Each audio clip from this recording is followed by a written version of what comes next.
Oke, selamat pagi teman-teman semua. Assalamualaikum warahmatullahi wabarakatuh. Salam sejahtera untuk kita semua. Ini hari kelima saya bekerja, semakin optimis Jakarta akan semakin menyala ini.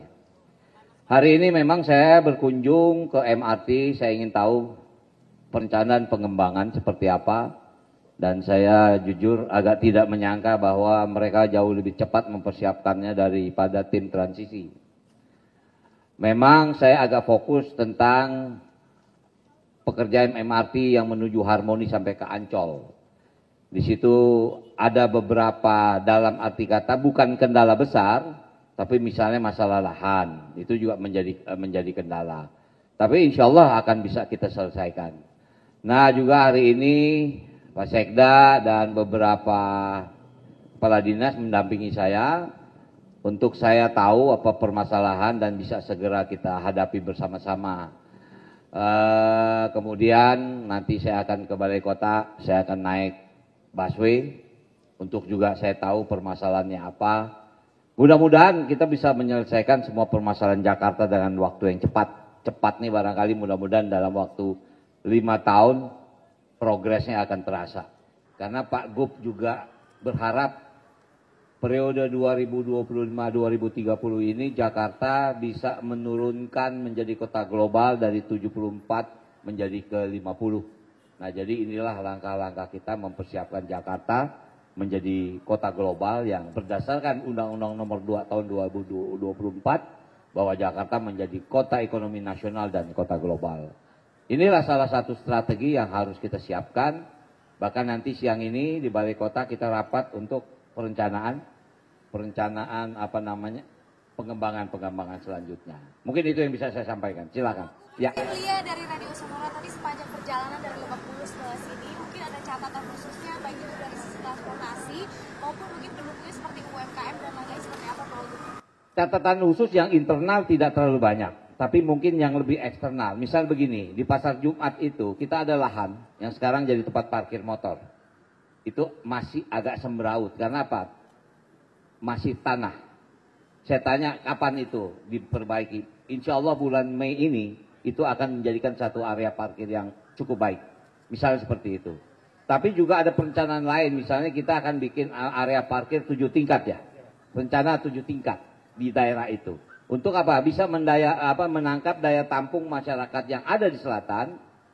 Mudah-mudahan saudara kita yang di Tangsel dari Tangerang masuk Jakarta nggak perlu pakai kendaraan pribadi, cukup parkir di sana dia bisa naik MRT sampai kemana dia mau. Misal itu. Kalau yang outside-nya nggak terlalu. Tadi saya sengaja lihat ke Blok M, saya jujur kaget.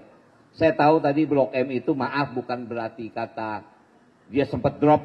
Blok M itu kan drop karena ekonomi kan. Tapi sekarang dengan ada MRT bisa connect ke mall, sekarang meningkat lagi. Blok M Plaza ya, saya mendapat informasi bahkan kenaikannya sampai 4%, 4 kali lipat kenaikan pengunjungnya. Itu kan mengindikasikan bahwa MRT yang disebut TOD itu sangat bermanfaat buat Jakarta. Misal seperti itu. Kalau yang dalam-dalam, tadi saya sudah bicara juga sama Pak Dirut. Tadi ada yang bilang, Pak kadang-kadang tapnya suka ngadat gitu kan. Nah saya bilang tolong itu diperbaiki. Kemudian juga ada beberapa lift yang memang kita siapkan untuk saudara-saudara kita yang disabilitas. Mereka sangat perlu, tolong itu menjadi prioritas. Jadi yang kalau internalnya saya sudah tidak terlalu khawatir karena mereka punya master plan yang jauh lebih baik gitu loh. Itu mungkin. Ya.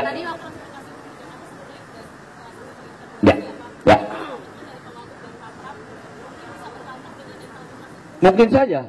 Mungkin saja. Saya bukan apa, ya mumpung di sini ada Pak Sekda. Beliau berusaha menempatkan saya di rumah dinas, tapi rumah dinas belum jadi. Jadi saya akan tinggal di rumah saya. Saya jauh lebih nyaman kalau saya ke kantor naik MRT. Saya naik dari Lebak Bulus, rumah saya di Lebak Bulus, saya turun di HI, ya mungkin mobil numpang dijemput sini saya ke Balai Kota. Jauh lebih enak buat saya. Tapi kadang-kadang memang tidak mungkin saya setiap hari karena di tengah perjalanan saya mampir juga ke tempat yang lain. Nah artinya bagi saya naik kendaraan umum di Jakarta ini jauh lebih nyaman. Lebih apa ya? Lebih tenang, tidak terlalu pusing kita dengan traffic. Mungkin itu. Pasti, mungkin seminggu sekali saya akan naik kendaraan umum, terutama MRT. Ya. Oke. Ya. Betul. Jadi kita memang akan menggratiskan kepada 15 golongan. Misalnya lansia, disabilitas, kemudian pemegang KJP, kemudian ya keluarga misalnya TNI, ABRI, Polri. Ada 15 golongan yang bisa menggunakan itu. Dan kita juga akan memperluas jaringan. Misalnya kalau kemarin kan Transjakarta. Mas Gub atau Mas Pram ingin Trans Jabodetabek, artinya kita jauhkan alurnya supaya masyarakat saudara kita yang ada di Bekasi, di Depok, di Tangerang kembali lagi datang ke Jakarta. Kita berharap tidak mereka pakai kendaraan pribadi, cukup dengan kendaraan umum yang ada di Jakarta. Mungkin itu. Ya, segera. Itu sedang kita persiapkan. Karena itu masuk dalam program 100 hari. Gitu. Ya. Ya. Tadi waktu peninjauan sempat nyinggung ada panggung gitu, kayak panggung kreativitas gitu apa itu? Iya, saya jujur mungkin karena jiwa budaya saya tadi minta izin sama Dirut MRT. Saya bilang saya minta izin anak-anak saya bisa performance di sini. Karena ya mungkin bukan saya meng-compare dengan di luar, tapi kalau di Eropa misalnya MRT atau apa namanya itu menjadi lahan buat mereka mengekspresikan. Nah, saya sudah banyak ketemu dengan teman-teman sahabat seniman yang kebetulan punya sekolah musik misalnya kan. Nah, jadi nanti yang tampil di sini juga kita kurasi. Mereka harus tampil bagus, main juga bagus, sehingga buat mereka yang pertama tempat berlatih. Karena anak-anak kita ini mereka sekolah tapi dia memerlukan tempat berlatih. Nah, saya lihat ini cukup efektif. Untungnya tadi Direktur MRT mengizinkan. Bahkan sudah ada program itu ya. Rabu Jumat. Nah, mudah-mudahan Rabu Jumat kita lihat sore. Kita lihat. Itu di halte tertentu aja atau semua stasiun. Yang memungkinkan ya. Yang memungkinkan gitu. Oke? Ya.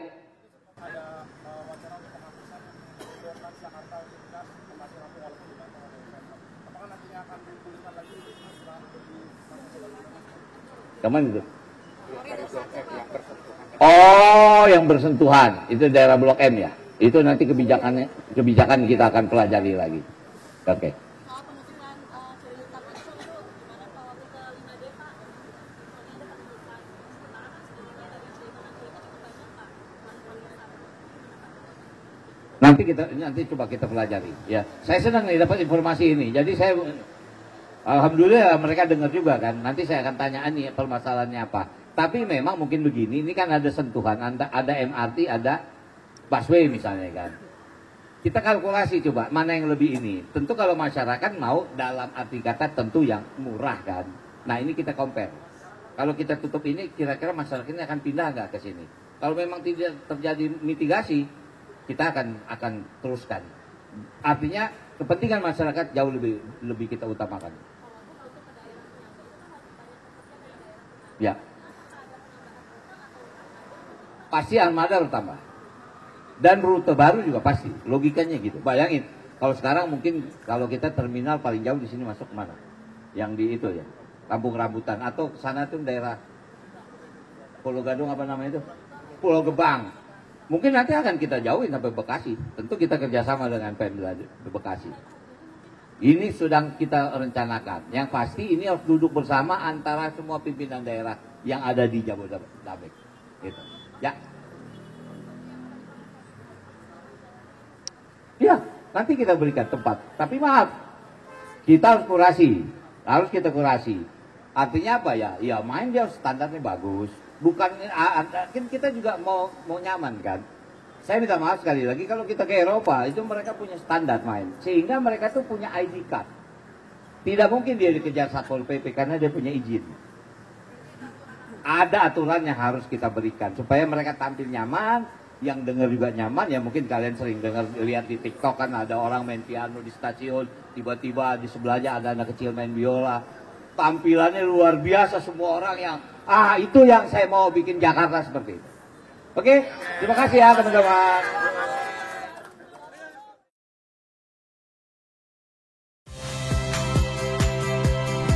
Saya Rahmat Ibrahim. saksikan program-program Kompas TV melalui siaran digital, pay TV, dan media streaming lainnya. Kompas TV, independen, terpercaya.